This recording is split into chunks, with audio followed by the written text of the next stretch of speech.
अपने ईगो को समाप्त कर दे संसार में। तू मर जाएगा तो तेरा सब कुछ बन जाएगा, फ्रीडम मिल जाएगी।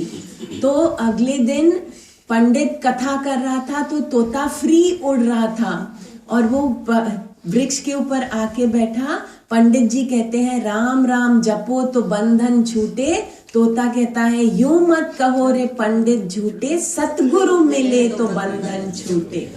तो जो सतगुरु है ना वो युक्ति बताता है कि अपने ईगो को स्वाहा कर दो, ज्ञान अग्नि में अपने ईगो को भस्म कर दो। ईगो भस्म हो गया तो मुक्त ही मुक्त है। ईगो को चोट लगती है, जो आपको संसार में दुख होता है ना, आपको नहीं होता, आपके ईगो को दुख होता है।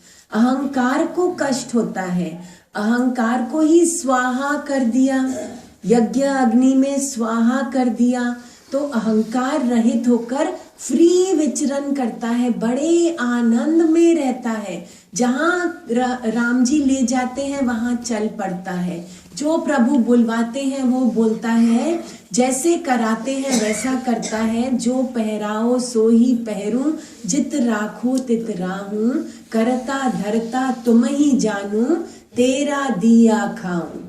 तो बड़े मस्त होके रहता है क्योंकि असंसारी हो गया। संसार के दुख सुख उसको भासते नहीं है। संसार की जो गर्म हवा है, तत्ती वायु ना लगे, पार ब्रह्म शरणाई, चौगिर्द मेरे राम का दुख लगे ना भाई।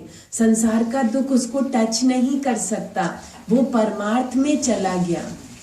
राजा परीक्षित घूमने निकले तो उनको बहुत भूख प्यास लगी, बहुत भूख लगी, प्यास लगी, बहुत थक गए। शमीक ऋषि के आश्रम में आए। शमीक ऋषि के आश्रम में आए तो कहा हे ऋषि पानी दो। तो ऋषि ने नहीं सुना, वो ध्यान में मगन थे। फिर राजा ने कहा हे ऋषि जल दो। उसने नहीं सुना, वो ध्यान में था। राजा परीक्षित के अंदर एक क्रोध उठा जो पहले उन्होंने कभी अनुभव नहीं किया था, और वहां पे एक मरा हुआ सर्प उठाया अपने तीर की नोक से और राजा ने शमीक ऋषि के गले में डाल दिया। वो देखना चाहते थे कि क्या ये सच में